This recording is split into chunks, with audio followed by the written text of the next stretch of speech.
Hi there, my name is Roark, also known as Roarkallos. I won MCS Week 5 piloting Exosisters.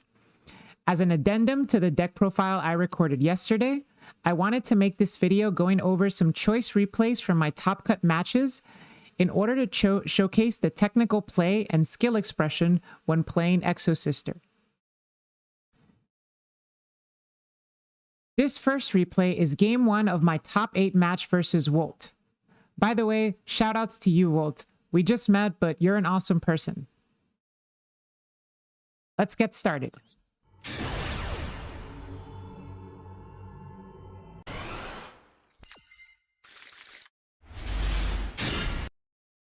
Okay, so opening hands are for Wolt, a handful of Engine and a Ghost Ogre. Believe it or not, this Ghost Ogre is one of the most threatening cards in Wolt's opening hand. As for me, I've opened a Stella and Irene, which means I have access to Engine, a Raigeki, and a Dark Ruler no more. This means that I will be able to deal with all monster-based interruptions, with one exception.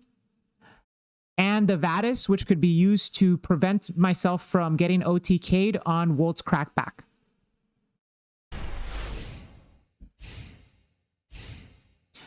Now, while we wait for Wolt to play out his combo, I wanted to take the time to answer a question I've gotten a lot since the tournament. That is, why don't I main deck Dimension Shifter? For starters, Shifter is only good in the opening hand. And it's also very polarizing. By which I mean that it will either win you the game or cause you to go -1, -2, even -3, because you won't be able to banish cards to trigger your own Martha. Shifter isn't consistent enough to open or build around at 2 copies. Moreover, it's awful in both the Mirror and even worse in the Flunderees matchup, Exosister's worst matchup.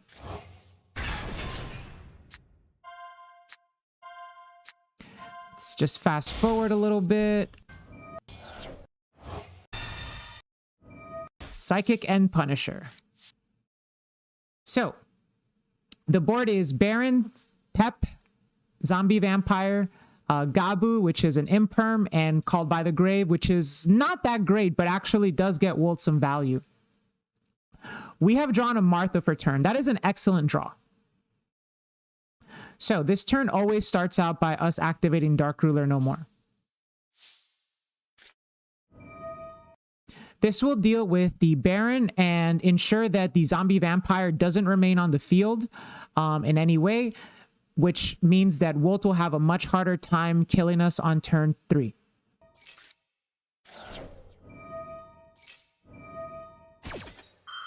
Raigeki outs all the monsters except for Pep. Now we're only dealing with an Imperm and a Called By. And a Mystery Ghost Ogre. Most notably, this Ghost Ogre has been in Wolt's hand the entire time. I do not know it's there. So I'll have to play around that.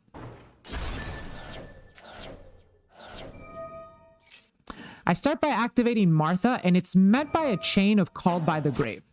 Unfortunately for me, Wolt's Zombie Vampire actually milled the Martha from my deck, which meant that he is able to chain Called by the Grave to the Martha in my graveyard to negate Martha's effect. It's not the worst thing in the world because at the very least, I get to keep the Martha for later.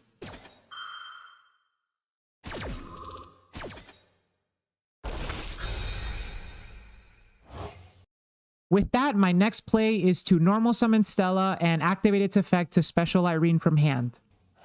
That play will be met by Dangerous Gabu. So what do I have left?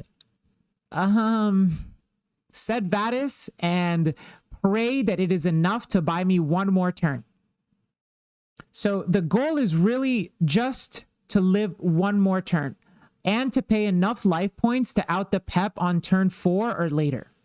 Let's see if Stella and Vadis are enough to stand up against the might of the Psychic and Punisher.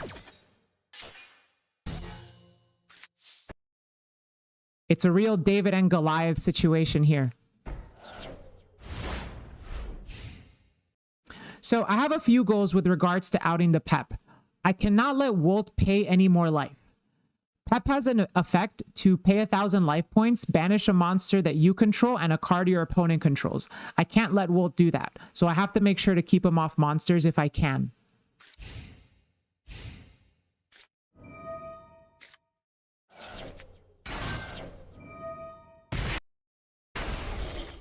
So Xiamen searches Ghost Ogre, and this triggers the Punk Jam Extreme Sessions to draw 1. This kind of forces my hand to activate Vadis. The card that he draws could very well be an Ash Blossom. I can't take that risk. My Vadis has to resolve, or I am definitely losing this turn.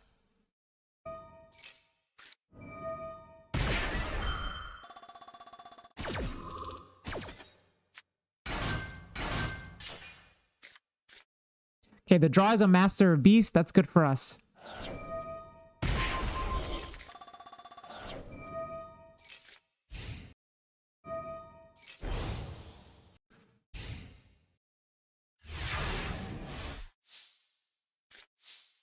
So I draw Max C, not a very relevant draw.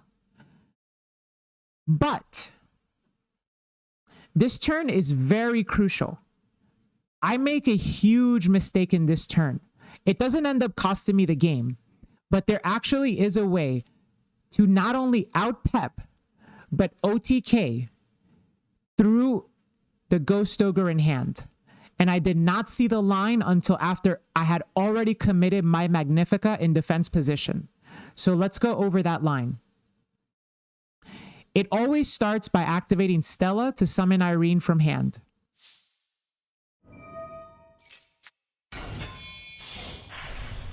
Overlay for Caspatel. Search Ellis. We search Ellis because Ellis will special summon herself. Activate Martha. Special Martha and an Ellis from deck. Then special summon the Ellis that we just searched.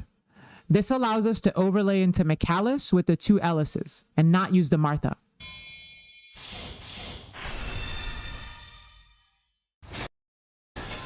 With McAllis, we're able to search Pax. Pax pays 800 life points, a fact that I forgot. Oy. I was really beating myself up over that on the next turn. So my McAllis is met with a Ghost Ogre. I'm not gonna lie, I was really nervous going into this top cut. It was my first time in top cut of MCS, and being in this position, the Ghost Ogre kind of left me a little shook. So it's one of the reasons why I wasn't able to see the line. That and also math. To quote Wolt, the way you out-Pep is by doing math.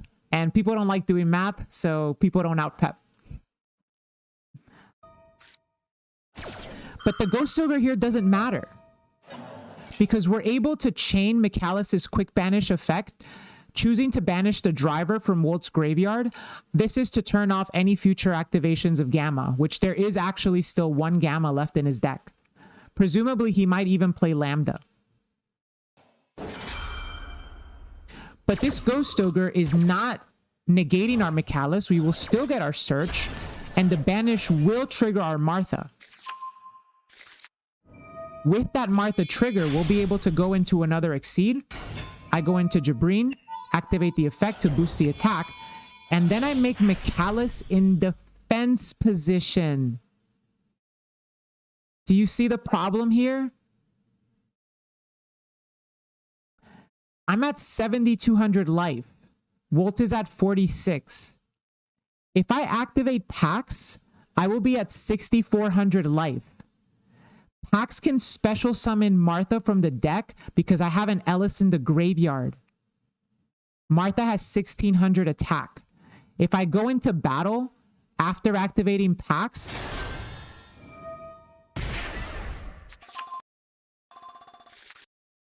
Pep will boost itself to 7,900 attack. If Martha crashes into a 7,900 Pep, I'll take 63 points of damage. That'll leave me with exactly 100 life points, which is not 0. and it's enough to allow Magnifica to banish Pep during the battle phase and then double attack for game. Unfortunately, that idea didn't come to me until after I had summoned the Magnifica. Fortunately, though, never punished. I did go on to win this game. But wow, this was nerve-wracking. Outing this Pep was the most stressful part of the entire tournament. So, this is game 1 of the finals versus Fuji. Let's fast forward a little. Okay, so I only really want to showcase this game because I kind of want to gloat about this hand a little bit. So let's take a look at it. Wolt opens up, this isn't Wolt anymore, it's Mount Fuji. Mount Fuji opens up Max C, 2 Thunder Dragon Matrices, and 2 Upstart Goblins.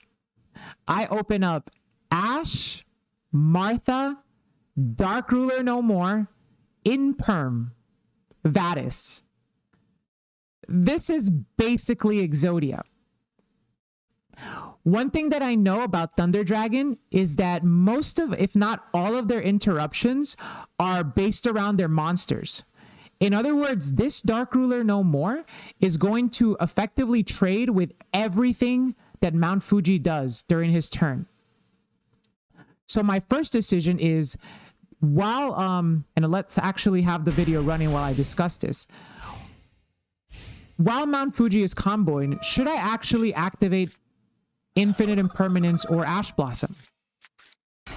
Now, there's an argument to be had for example, activating Imperm on this Lupine. I didn't know what is in Fuji's hand. But looking at it now, had I Impermed the Lupine, his turn would have just stopped right then and there. But as I mentioned, all of the interruptions are going to be monster-based. So I could just keep the Imperm. I'm not afraid of Colossus. I'm not afraid of Titan. I'm not afraid of any links he makes. I have Dark Ruler No More. I'm not afraid of Maxi because I have Ash Blossom. So I choose not to Imperm. As a segue for Ash Blossom, in my opinion, when you're playing Master Duel, given the fact that Maxi is at 3, Ash Blossom is basically not a hand trap. It should almost be used exclusively to counter Maxi, or if you are in a simplified game state. So in this case, I decide I'm not going to Ash anything because that would just play into talents and waste the card. I'm going to keep him for my turn because I have a feeling that Fuji has Maxi in his hand. Lo and behold, I was right.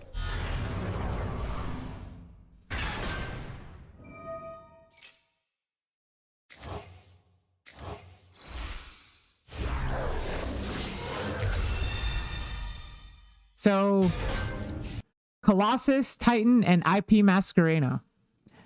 Well, the Colossus and the Titan, that's certainly a 2019 end board if ever I've seen one. And I draw Raigeki for turn. Really didn't matter too much, but there's a reason why I found this incredibly satisfying that I'll mention soon. I believe, as MBT puts it, I have a lot to chew through here. And I do. But Dark Ruler No More is an excellent start.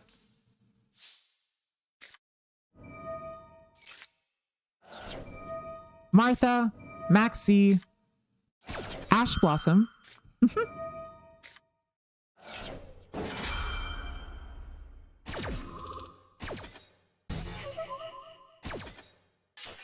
And Martha resolves to summon an Ellis from deck.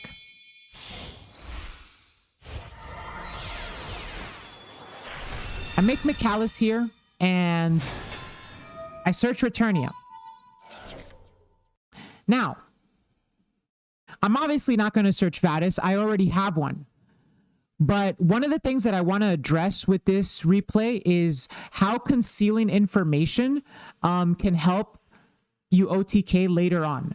So it's actually very crucial that we open Vadis in that opening hand. Even though you don't see it, even though it wasn't a flashy card, by concealing the fact that we have Vadis, we actually might have forced, and I haven't spoken to Fuji about it, so I can't confirm, but we might have forced a suboptimal play from his part that allows us to OTK easily on turn 4.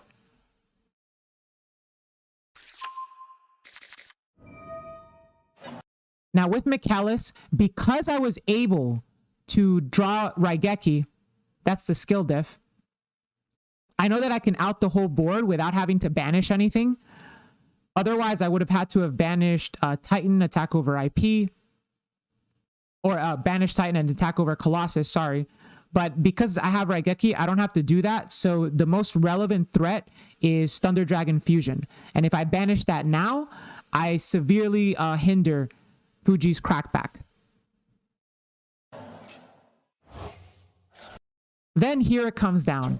And I must say, there is just something so satisfying about wiping a field full of thunders with a bolt of lightning.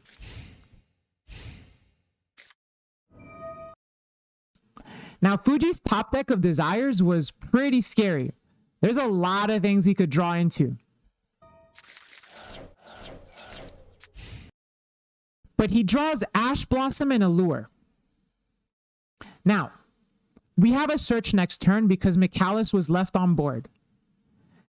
That will most likely search Pax, which will most likely search Martha, which will most likely lead to activating Martha. An Ash Blossom on that Martha activation would mean that we cannot go for game. But Fuji doesn't know that I have Vadis. So I have a way to bait it and then still go for game in under 5 summons. We'll go over that line in a second. If Fuji knew that I had Vadis anyway, he would have known to make a stronger push. The stronger push here is that I actually think it would have been correct to go blind Allure. Fuji has only gone through 3 dark monsters in his deck, and I believe there are 17 or 19 cards left in his deck at the moment. There's a good chance that if you blind Allure, you're going to hit like Aurora or Dark. So, but he chooses not to, because the Ash Blossom is presumably going to keep him alive.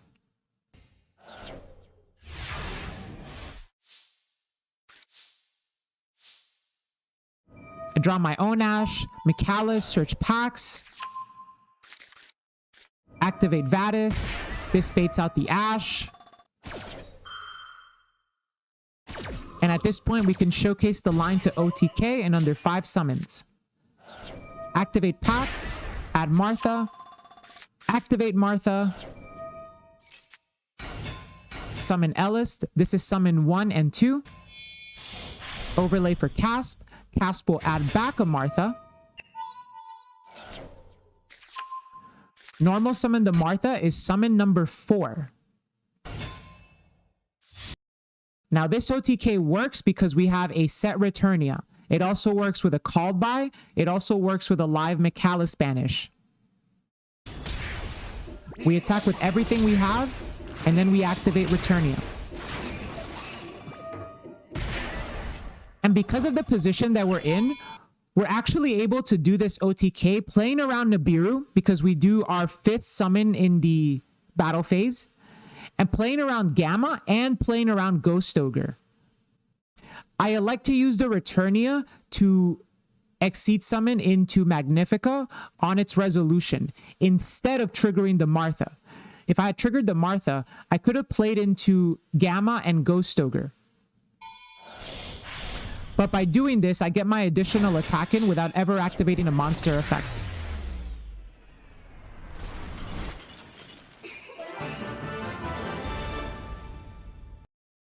And that was game 1. Now, that game was a huge boon.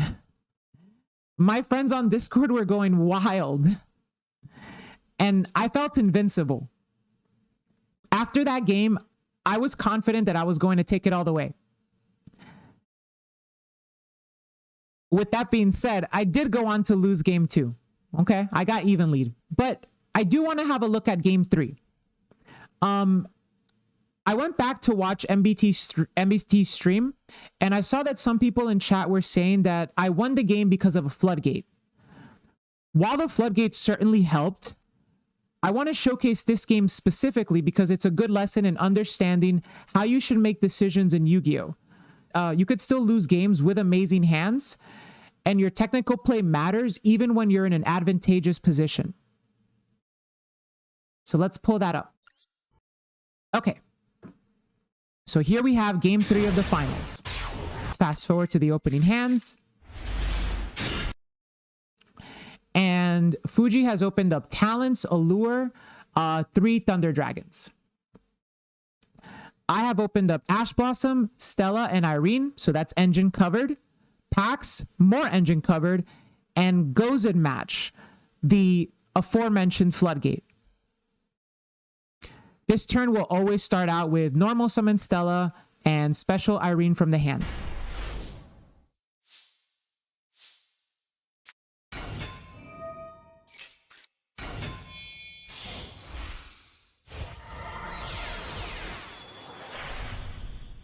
Overlay for Casp. Casp will search Martha. Now, don't do this. I misclicked and I activated Casp's on summon effect to lock the graveyard. That plays so hard into Ogre. In TCG, that effect is mandatory. You have to use it, and it's a big reason why Ogre is so strong against Exosister in the TCG. In Master Duel, it's not mandatory. So while you're playing, unless you actually want to lock down the graveyard, please don't. You are playing so hard into like everything. Search Martha. Activate Martha. Bring out Ellis, make McAllis, and McAllis will get us a search for a spell or trap. So now the question is, what do we search? So taking a look at the hand, I have a Pax for follow-up, I have an Ash Blossom as a nice hand trap, and I have a Gozen Match. My choices of searches here are either Returnia or Vadis. If I was to search a Returnia, Returnia gets outed by the very same cards that out the Gozen Match. For example, Lightning Storm, Harpy's Feather Duster, etc. Vadis, on the other hand, is a chainable. And if I chain it to any sort of back row removal, then I put pressure on Mount Fuji because now he can't touch his graveyard while I have 2 Exosister names on the field. Or at worst case scenario, it trades for an Ash Blossom. But if I do search a Returnia here, it's very liable to just get destroyed along with the Gozen Match.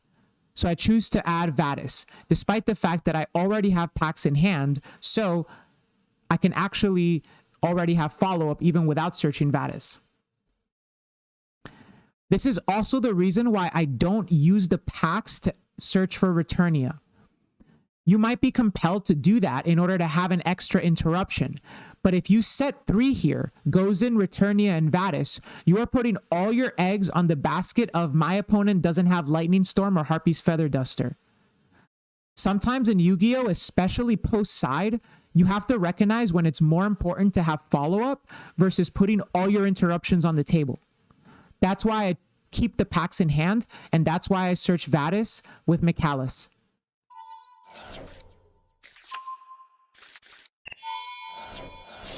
We overlay here for Magnifica. As I've said before, the star of the end board. Set Gozen, set Vadis, and pass. Fuji here activates Thunder Dragon Dark during the end phase. I had been gotten prompted by this the entire time, and I was really afraid it was like an Ash Blossom or an Imperm or something. Or an Abiru would have been crazy, but then I wouldn't have gotten prompted by it before the 5th summon. I was afraid of Nibiru. The problem is, sometimes you kind of just have to go for it. A deck like Exosister, ending on McAllis is not that great. So, you know, that sometimes you kind of just got to pray. There are cards that allow you to play through Nibiru in Engine, like, for example, Carpe Diem. But I am not playing Carpe Diem in Master Duel. I have played it in the TCG, though. So activating the Thunder Dragon Dark reveals that he has a Thunder Dragon Dark in his hand because it was searched. And that's where the first decision point comes up. Now, Fuji's first action is going to be to activate a lure. I deliberate on this for about 30 seconds, actually, before finally deciding that I gotta Ash Blossom this. It seems really weak. I'm doing a 1-for-1 trade. A lure is, technically speaking, not a plus. And I'm also playing really hard into talents or Gamma. But given the fact that I know that Fuji has a Thunder Dragon Dark in his hand, this Allure is much more valuable than a Pot of Greed. I have to Ash it.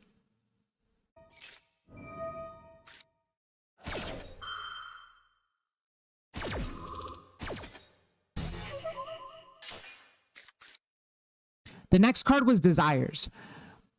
If I was playing Fuji's hand, I actually would have considered activating Desires first. Desires is a scary card that is likely to be met by an Ash Blossom. But in Thunder Dragon, Allure is actually stronger than Desires. Allure is more than a Pot of Greed. It's effectively like a graceful charity. Before moving on, I want to address one more decision I had to make before even the main phase. Do I flip Gozen preemptively? Some of you might be wondering, why would you have to flip Gozen? Well, this is post-side. One of the answers to Exosister, in my opinion, one of the strongest answers to Exosister, is a Kaiju. Not a Lava Golem, not Sphere Mode, specifically a Kaiju. Because Exosister ends on 1 Exceeds monster, and that's Magnifica.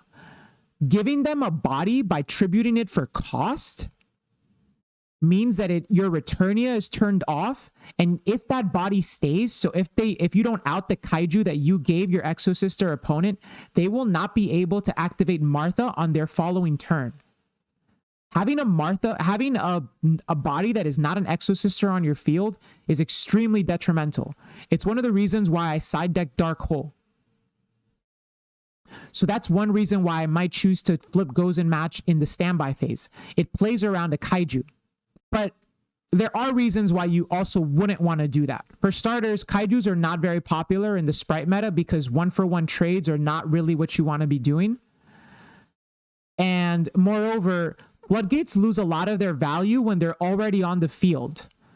They work a lot better when you can lock your opponent into making a suboptimal play. If Fuji had known that I had Gozen match face up, he might have chosen to play his turnout extremely differently, because now he knows he has to play around it. That surprise factor is important.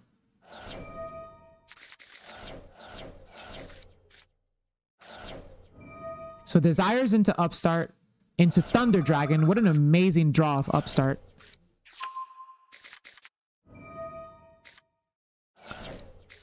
And lastly, at Talents. I was really scared of this Talents until I saw that Fuji elected to draw. Talent's take is very scary to Magnifica, because even if I choose to tag out, Talents doesn't target. So they'll take control of my Michalis when it comes out. If that ever happens to you while you're playing Exosister, make sure to summon the Michalis in defense position. That way, they won't be able to attack with it and make an easy Zeus. They might still be able to overlay a Zeus over it, but don't just give it to them.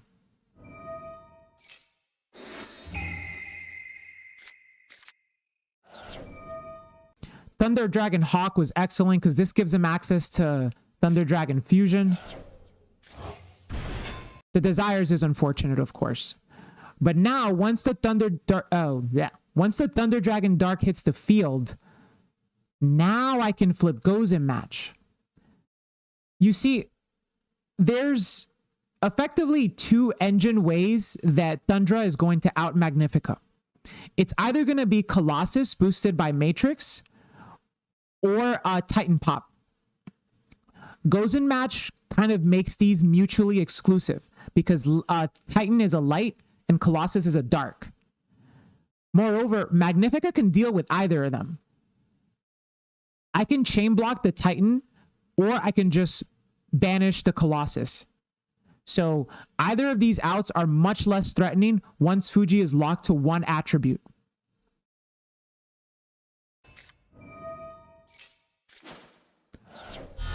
So we see here that the Colossus does come out.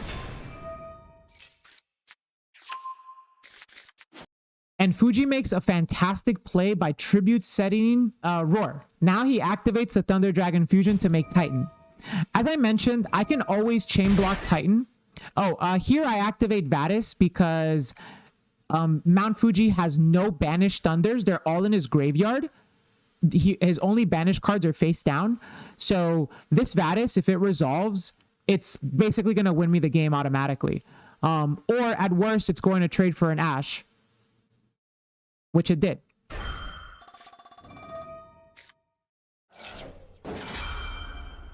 So my Vatis is negated and out comes Thunder Dragon Titan.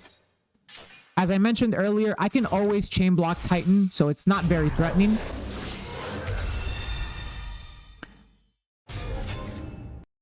And because I can do that, I like to just simply banish it right away. At this point, Mount Fuji has already used his normal summon to tribute set. He's already gone through a lot. He's under a floodgate. He's gone through a lot of his effects. There really isn't much left. So banishing this Thunder Dragon Titan is effectively going to force a pass.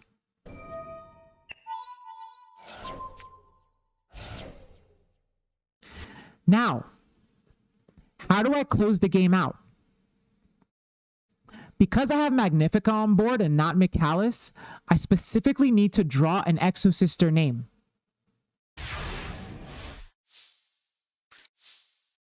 And through the Women's History Month buff, I draw an Ellis. So here I do the very standard by now Exosister OTK line through 5 summons, while still playing around a set Thunder Dragon Roar. This was a very smart play, by the way. Moreover, a second very smart play was, if you notice, Mount Fuji shuffled back the vanilla Thunder Dragons, but he didn't activate the one that was in his hand. This conceals a lot of information. It effectively means that I have 4 unknowns, despite the fact that I know he has a Thunder Dragon. Still, we're going to play around as if that's a Roar set. So activate packs. Well, you've seen this before.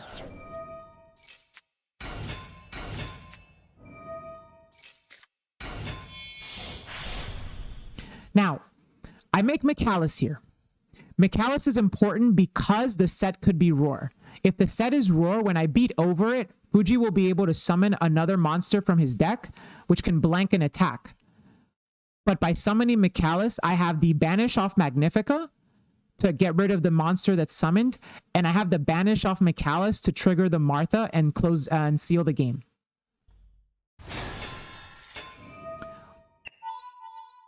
With McAllis, I add a Vatis. I'm pretty confident that I'm going for game here, but Vatis is just sort of the best thing to add back because it's going to get us some follow-up. It's going to apply pressure. Attack over the Roar. As expected, summons a Matrix from the deck. We have our Magnifica banish for this.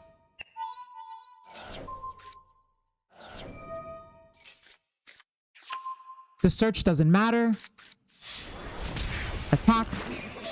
Attack. Attack.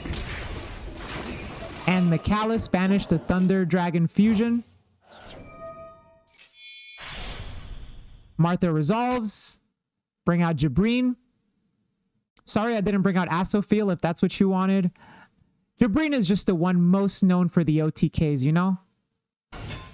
And attack for game. Whew.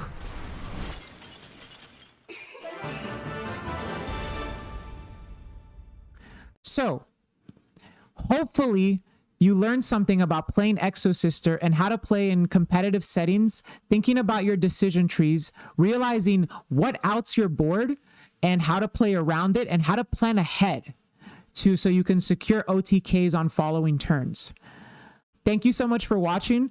I hope you learned, and if you're enjoying the content, I'm really happy. Hopefully I get to bring more to you next time. All right. Bye bye.